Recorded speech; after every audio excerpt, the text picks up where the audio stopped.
Hola comunidad de Beyond, sean todos bienvenidos a esta entrevista. Hoy tengo el gusto de tener a Carla Garza, ella es nutrióloga y vamos a estar hablando de un tema que nos parece muy importante para todas aquellas personas que quieren mejorar su alimentación, pero también están un poco preocupadas por su peso o por su imagen corporal. Y bueno, Carla, muchas gracias por estar aquí. Karime, muchas gracias por la invitación. Estoy muy contenta de hablar contigo de este tema tan importante. Muchas gracias, Carla. Oye, y antes de adentrarnos en el tema, me gustaría un poquito que nos platicaras un poco sobre ti, sobre tu profesión, el enfoque que tienes en tu consulta y lo que te apasiona. Muy bien, pues yo soy Carla Garza, yo soy mexicana, vivo en Nuevo Laredo, Tamaulipas, soy norteña fronteriza y bueno, pues soy nutrióloga, como dijiste, Karime, soy educadora en diabetes, también soy consejera certificada en alimentación intuitiva y trabajo desde un enfoque no centrado en el peso. Y bueno, las cosas que me apasionan, pues es encontrar también nuevas perspectivas, escuchar otras experiencias y me encanta indagar. Así que de ese modo fue como di con este enfoque no centrado en el peso, salud en todas las tallas y de alimentación intuitiva, alimentación conectada. A lo largo de los años llevo como desde el 2016 con esta transición de tener mi consulta centrada en el peso a, pues bueno, a un enfoque totalmente distinto, Karina. Perfecto. Y creo que es algo que hemos estado viendo con mucha más amplitud, ¿no? Esto de darle salud a todas las tallas y acudir a la consulta médica o a cualquier servicio de salud con un enfoque más empático, ¿no? Y antes que nada me gustaría arrancar como desde el principio, hablar de qué es lo que entendemos por un plan alimenticio, porque muchas veces estamos muy confundidos en si un plan es una dieta o si como que tenemos esos conceptos un poquito enredados, ¿no? Sí, entiendo. Y me gustaría decir que, bueno, pues un plan de alimentación se refiere a cualquier estrategia que se utiliza para trazar, digamos, un mapa de lo que se va a comer en un día o una semana o un mes en particular, ¿no? Los planes de alimentación, pues puedo decir que son una manera de planificar o realizar un seguimiento de lo que comes. Y este puede tener un propósito. Por ejemplo, sabemos que la alimentación es uno de los componentes claves en el tratamiento de la diabetes, en conjunto, pues claro, con el tratamiento médico, el movimiento físico, el automonitoreo y demás. Sí, y creo que hablando justamente de esto, del plan de alimentación, etcétera, creo que hace muchos años todavía veíamos como el enfoque del peso e incluso este índice de masa corporal, que es como con lo que siempre nos han medido. eh, digamos, el peso sí es un indicativo de salud, no es un indicativo de salud. ¿Qué dicen como las nuevas guías sobre el peso? ¿Esto es cierto o no? Bien, bueno, para responder esta pregunta te voy a mandar el artículo donde saqué la información. Hay bastante evidencia, ¿no? Pero bueno, quiero comenzar diciendo que aunque está bien establecido que la obesidad, entre comillas, se asocia con un mayor riesgo de enfermedades, la causalidad no está tan bien establecida. Los estudios rara vez reconocen factores como la condición física, la alimentación, los ciclos de pérdida y reganancia de peso, que sabemos que tienen efectos nocivos para la salud. También, por ejemplo, hablando de, pues, mencionar actividad física, pero también condición, ¿no? Y nivel socioeconómico. Entonces, raramente toman en cuenta estos factores al hacer las conexiones entre peso y enfermedad. Aunque estos factores sabemos que tienen un papel para la determinación del riesgo de salud. Entonces, esta aseveración de que el peso contribuye directamente a un mayor riesgo de muerte es una de las creencias más dañinas perpetuadas por la conducta, por la cultura de dieta, perdón, Karina. Sí, y creo que hablaste de algo ahorita muy importante, que es como esta cultura de dieta, ¿no? Y creo que creo que viene ligado un poquito a la siguiente pregunta, que es si nos podrías contar si hay estigma en el peso y cómo podemos identificar este estigma en nuestros contextos y en nuestras sociedades. Quiero comenzar diciendo pues que el paradigma dominante en el sistema de salud es el centrado en el peso. Y bueno, sabemos que la prescripción de pérdida de peso es promover el estigma por el peso. Y o sea, el estigma por el peso, impacta de manera negativa en la salud física y mental de las personas. Y bueno, ¿qué es este estigma por el peso? Según la Asociación Nacional de Trastornos de la Conducta Alimentaria en Estados Unidos, el estigma por el peso es la discriminación o el estereotipar en base al peso de una persona. Es el rechazo social que una persona enfrenta basado en el tamaño de su cuerpo. Y es importante nombrar que la discriminación por el peso ha ido en aumento en las últimas décadas de forma comparable con la discriminación racial. Y esta se cuela en la mayoría de instituciones y organizaciones, incluidos los espacios médicos. Aunque no solamente ahí, ¿no? También en los medios, en las redes sociales y en nosotros mismos. Claro que está internalizado aquí también, ¿no? El Claro, sesgo por el peso. sí, claro, el sesgo por el peso lo tenemos muy arraigado, ¿no? Desde pequeños tenemos esa idea, ¿no? De es gordito, es flaquito, etcétera, ¿no? Siempre tenemos como esa división más allá de la salud, ¿no? Justo yo creo que hemos leído ya muchísimos casos de personas que llegan a consulta médica con algunos otros males. Justamente en la mañana estaba editando un artículo de una de nuestras colaboradoras de Beyond Type 1 en inglés, que hablaba justo de la salud de todas las tallas, y mencionaba el caso de una mujer que llegó con dolor me parece que llegó con dolor de espalda a la consulta médica y tenía sobrepeso, y le dijeron baja de peso primero, tuvo complicaciones porque ella tenía cáncer y nunca la atendieron y falleció, y en su funeral fue como un gran shock y algo para la comunidad muy grande, que fue como dejen de estigmatizar a la gente por solo su peso y indaguen más en sus padecimientos, ¿no? Puede haber algo más allá y solo estás viendo como esta imagen, ¿no? Como este prejuicio del peso. Eh, y sí, creo que el peso ha sido como ese parteaguas con el que nos hemos guiado durante todas las últimas décadas, ¿no? Y hasta la fecha, muchas veces es como nos pesamos, nos pesamos, nos pesamos, pero sabemos que hay otros parámetros, ¿no? Y a eso va mi siguiente pregunta. Si no nos estamos enfocando en el peso, entonces ¿en qué lo estamos haciendo? Me encanta esta pregunta, Karime, y de hecho, algo que estaba también, que saqué de hecho de las guías de la ADA de 2022, encontré como, y obviamente como mucho como enfocándome en el tema de diabetes, ¿no? Pero hay muchas cosas en que enfocarnos cuando dejamos de lado el peso o cuando dejamos de centrarnos en el peso, que de hecho considero que puede ser un distractor para poder cultivar acciones de autocuidado. Y bueno, pues algo que priorizamos mucho desde este enfoque es también como reclamar el placer al comer, ¿no? Y evitar hacer juicios, ¿no? Alrededor de la comida, el catalogarla como buena o mala, ¿no? O como engorda o en flaca, ¿no? Y como esto que se ha venido haciendo por décadas alrededor de los alimentos y buscar tener como esta mirada libre de juicio alrededor del acto de comer, creo que es importante también para la salud mental de las personas. Entonces, no solamente enfocarnos en qué comer, pero también cómo me siento en relación con la comida. Dar herramientas para desarrollar patrones de alimentación, eso es importante. Obviamente también es importante la teoría, ¿no? Y las recomendaciones, y poco a poco como buscarlas, integrarlas, lo que esté a nuestro acceso, ¿no? Considerar como el contexto de la persona, así como su salud mental, y priorizar esta última, como ya les decía antes. Aquí también es algo que es importante nombrar, evaluar inseguridad alimentaria, barreras económicas, soporte social, que es algo que también venía aquí en las guías.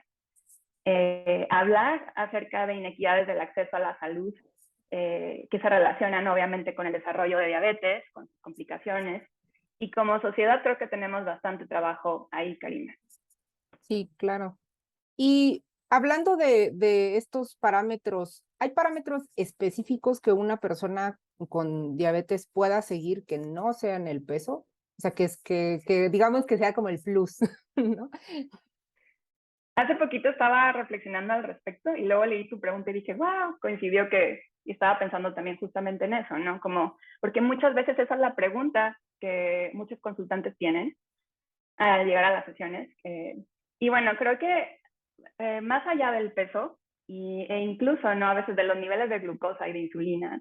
Creo que podemos prestar atención a otros aspectos como tus niveles de energía, tu estado de ánimo, tu salud digestiva, el sueño y el descanso, esto que decía antes, ¿no? El tener una mejor relación con la comida.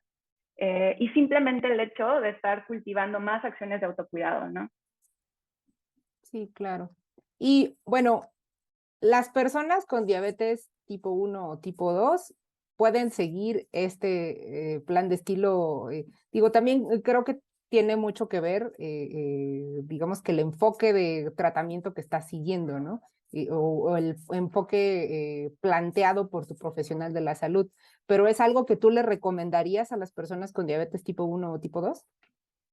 Totalmente, Karime. Yo creo que es importante descentralizar la pérdida de peso en el tratamiento para una persona que vive con diabetes. Creo que es necesario. Y creo que hay muchas herramientas para trabajar con el tema de alimentación y que es necesario sobre todo también encontrar aquellas que le acerquen hacia una alimentación conectada, hacia una alimentación respetuosa, ¿no? Y no que le alejen de eso. Sí, claro. ¿Y cuáles dirías tú que son los primeros pasos a seguir en un plan no enfocado en el peso? O sea, ¿este plan es parecido a las dietas que hemos seguido toda nuestra vida o no? Bueno, voy a como contestarlo en dos partes. ¿Cuáles serían pues, los primeros pasos? Yo creo que los primeros pasos van encaminados sobre todo a la autoobservación, al autoconocimiento, a recobrar la confianza al comer. También es importante el priorizar comer suficiente, ¿no? Sobre todo cuando se tiene como historia de dietas restrictivas en el pasado, y que sobre todo creo que a nivel, creo que global, puedo decir, ¿no? O sobre todo acá en Occidente, la idea de lo que es suficiente generalmente está muy sesgada. Entonces ahí también bastante es como el trabajar en esto de priorizar comer suficiente. Y esto implica el que nosotros podamos, o que las personas puedan empezar a integrar diferentes partes de ellas mismas, ¿no? En donde por supuesto hay cabida para la teoría, para las estrategias y los patrones alimentarios, pero también importante tomar en cuenta otras partes, otras fuentes de saber, que ya mencionaré adelante. Y creo que definitivamente no es igual, o sea, no es igual a la dieta que se ha seguido como por mucho tiempo, ¿no? Sobre todo cuando estamos hablando de planes de alimentación como restrictivos. La diferencia creo que radica en que desde estos modelos no solamente nos enfocamos en qué comer, también hablamos acerca de cómo nos relacionamos con la comida, de hacer cambios de acciones de autocuidado que puedan ser sostenibles, pero principalmente buscamos honrar la autonomía de cada persona, sabiendo que solamente uno mismo tomará sus mejores elecciones, tomando en cuenta ¿no? desde su integridad. Entonces, esto es lo principal. Claro. Y hablando del lado emocional, creo que hablar como de este estigma del peso muchas veces y lamentablemente nos lleva a hablar de trastornos de la conducta alimentaria. Yo creo que muchos pacientes que llegan a estos enfoques quizá están pasando por un trastorno o ya lo vivieron. ¿Es un enfoque que digamos que indicarías para un paciente con trastorno de conducta alimentaria o que tiene un historial de este trastorno? Si hablamos específicamente del enfoque no centrado en el peso, me parece crucial y me parece urgente que los profesionales de la salud que tratan trastornos de la conducta alimentaria trabajen desde este enfoque. Se hace mucho daño cuando se tratan como trastornos de la conducta alimentaria desde el enfoque centrado en el peso, ¿no? Y es justamente por esto que muchas personas no logran recuperarse. Sí, claro, se cae en un ciclo sin fin, ¿no? De estar en constante lucha con tu trastorno y llegar a consulta y que te digan, tienes que bajar de peso, ¿no? Y como que el peso sea, digamos que esa condicionante, ¿no? Para poder, ya lo decíamos, ¿no? Para darte un buen acceso a la salud, ¿no? Tienes que ser delgado o al menos tienes que tener un peso normal, ¿no? No puedes tener más peso del que se supone deberías, ¿no? Y Sí, y quisiera añadir algo aquí, Karime. O sea, pienso mucho, ¿no? En estos espacios, ¿no? Y sobre todo para el tratamiento de trastornos de la conducta alimentaria. Muchas veces la experiencia de bastante gente es, no te preocupes, no te voy a subir tanto de peso, ¿no? ujú, O mientras que como esa recuperación o cuasi recuperación, ¿no? Entonces, esto lo que decías, generalmente esto, digamos que perpetúa al trastorno de la conducta alimentaria. Sí, claro. Y bueno, creo que este es otro tema que me gustaría tomar.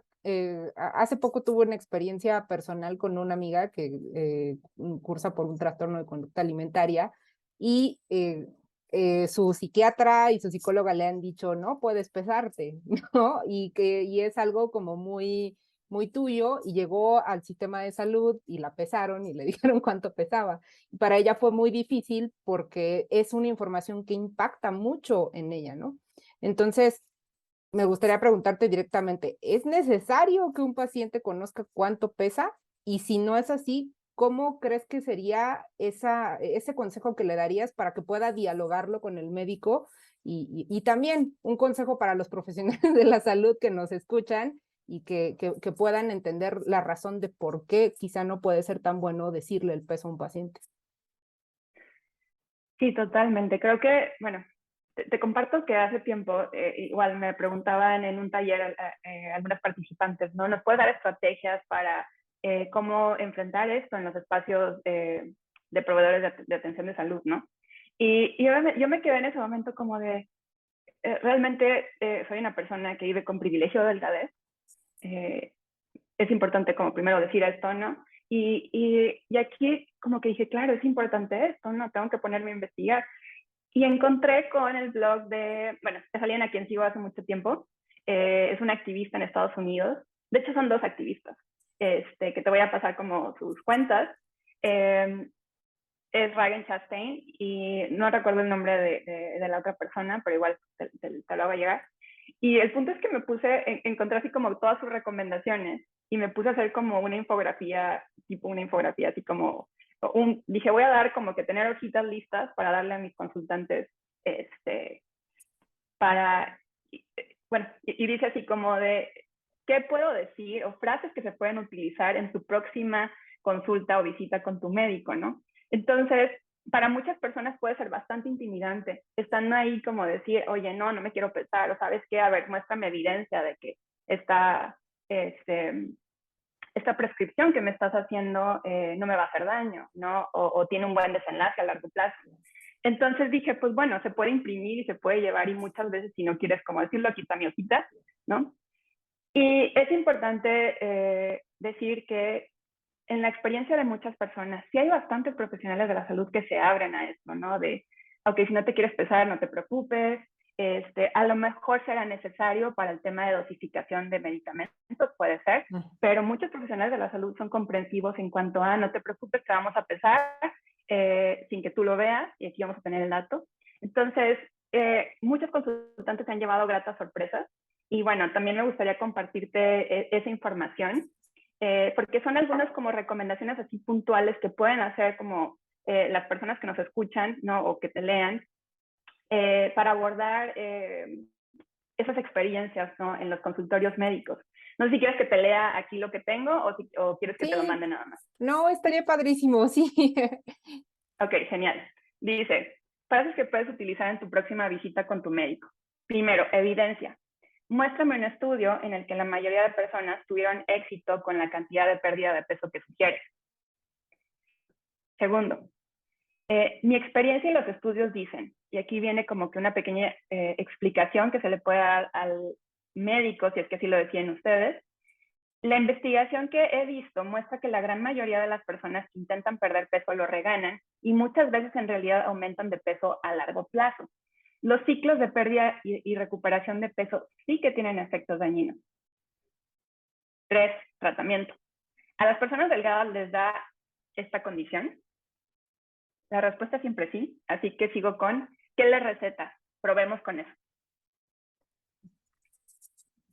4, exigir el derecho a no pesarse, negarse a ser pesado y negarse a dar su peso. Muchas personas han respondido diciendo que se niegan a dar ningún detalle sobre el peso, especialmente cuando no tiene ninguna relevancia sobre por qué están visitando a los médicos ese día. Y bueno, lo siguiente, pon atención a lo importante. Entonces, decirle a tu proveedor de atención de salud que en nuestro tiempo limitado me gustaría centrarme en llenar el espacio, a lo que vine.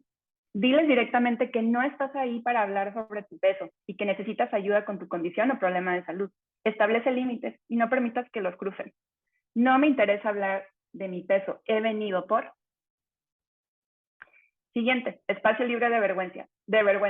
La vergüenza es mala para mi salud. Te pediría que primero no hagas daño y que me brindes atención médica libre de vergüenza. Y por último, consentimiento informado. Por favor, bríndame medicina basada en evidencia y la oportunidad de un consentimiento informado. Entonces, esto fue lo que encontré y bueno, me gustó mucho porque aparte es desde su experiencia y lo tienen también ellas disponible para que las personas lo puedan imprimir y llevar a la consulta. Sí, claro, y creo que justo eso que acabas de decir, como de marcar un límite y exigir, creo que es una cosa que nos pasa mucho y también a quienes vivimos con diabetes y ya llevamos muchos años transitando por los sistemas de salud. Creo que es algo que yo siempre he recomendado a todas las personas que conozco, es como marca un límite, ¿no? O sea, sea amable, pero siempre marca un límite, ¿no? Y con todo, ¿no? Con los trámites, con pedir tu medicamento, con pedir la atención médica, etcétera. Y creo que ese límite, pues, es para exigir más que nada nuestro derecho, ¿no? Y nuestro derecho a estar también, independientemente de la atención médica, de tener salud emocional y equilibrio emocional y no salir enojados, frustrados, llorando tristes de la consulta médica, ¿no? Cuando no fuimos a ser juzgados por nuestro peso, ¿no? Y bueno, Claro. Carla, me gustaría, por último, si pudieras compartirnos algunos consejos para buscar el plan alimenticio adecuado, independientemente de que sea enfocado o no enfocado en el peso. ¿Cuál sería como el consejo general que le darías a alguien que está buscando cambiar su alimentación? Fíjate que, bueno, como dije antes, creo que es importante empezar a tomar decisiones desde nuestra integridad. Cuando escuché esto la primera vez, dije, ¿cuál integridad? No entendía bien, ¿no? Y obviamente como poco a poco lo he ido entendiendo, porque también pues lo llevo a cabo conmigo. Y cuando me refiero a esto, hablo como de tu mente, tu cuerpo, contexto y emociones. Por ejemplo, de tu mente, ¿no? Como, y vamos a verlo como todas estas como fuentes de saber, ¿no? Como partes de nosotros que nos ayudan a tomar mejores decisiones o elecciones, ¿no? Entonces, por ejemplo, si hablamos, por ejemplo, de nuestra mente, ahí tenemos información valiosa, por ejemplo, de lo recomendable para el manejo de la condición de salud con la que vivas, ¿no? Tu cuerpo y sus sensaciones, que también es información valiosa.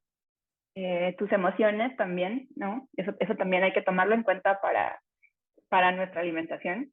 Y sobre todo, mucho, y algo que creo que también se deja muy de lado, es el contexto en el que se vive, el acceso que se tiene. Creo que desde ahí, como justamente desde esa integridad, nosotros poco a poco podemos ir tomando nuestras mejores elecciones, ¿no? Y justamente ir decidiendo qué patrón alimentario nos viene mejor, ¿no? También justamente por esto hablaba de la autoobservación. Llevar atención a todas esas partes requiere observación, ¿no? Autoobservación. Entonces, hay un libro que me gusta mucho que es Mindful Eating con diabetes. Eh, Lamentablemente no está en español, pero me gustan muchas estrategias que plantea la autora y hay preguntas poderosas que me encantan a mí compartirles a mis consultantes. Y dicen, las preguntas son, ¿por dónde empezar? Primero, conectando con tus niveles de hambre. Pregúntate, ¿qué voy a comer? Seguido de esto, ¿qué es lo que quiero? ¿Qué necesito? ¿Y qué es a lo que tengo acceso? Entonces, como de nuevo, ¿no? Yendo a esto que comentaba antes de nuestra integridad.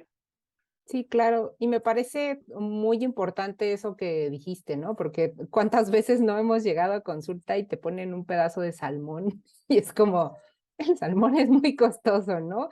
O no voy a tener tiempo de preparar eso, ¿no? Te ponen platillos así súper elaborados y es como tantas horas trabajando, ¿a qué hora quieres que haga eso, no? Son cosas como que durante muchos años hemos visto, ¿no? Este tipo de planes de alimentación o planes de alimentación que pues la verdad es que a los 3 días estás desfalleciendo porque no puedes seguirlos, ¿no? Son imposibles de seguir para ti, ¿no? Si, por ejemplo, estás viviendo con un trastorno y tienes atracones, por ejemplo, ¿no? Entonces, son pequeños detalles para justamente cuidar la integridad y creo que es un término que me llevaré de esta plática y será un gran aprendizaje para mi vida, Carla. Pues Muchas gracias. Y antes de irnos, me gustaría que si nos puedes compartir en dónde te podemos encontrar en las redes sociales, Carla. Claro que sí, Karime. Me encuentran en Instagram como @carlagarza.nutri y en Facebook me encuentran como K de Carla, G de Garza, asesoría nutricional. Entonces así me encuentran en Facebook y en Instagram. Y bueno, pues estaré muy contenta de que me visiten, que vean la información que tengo ahí. Y nada, te agradezco bastante esta invitación, Karime. No, nada que agradecer. Gracias a ti por brindarnos tu tiempo y por enseñarnos tanto en este espacio, Carla. Y pues bueno, a todos quienes nos ven, muchísimas gracias por quedarse aquí. Saben que pueden encontrar otros tantos recursos sobre alimentación en nuestro sitio en Beyond Type 2 en español. Muchas gracias, Carla. Muchas gracias a todos. Gracias. Hasta luego. Hasta Cuídate luego. mucho. Bye. Igualmente.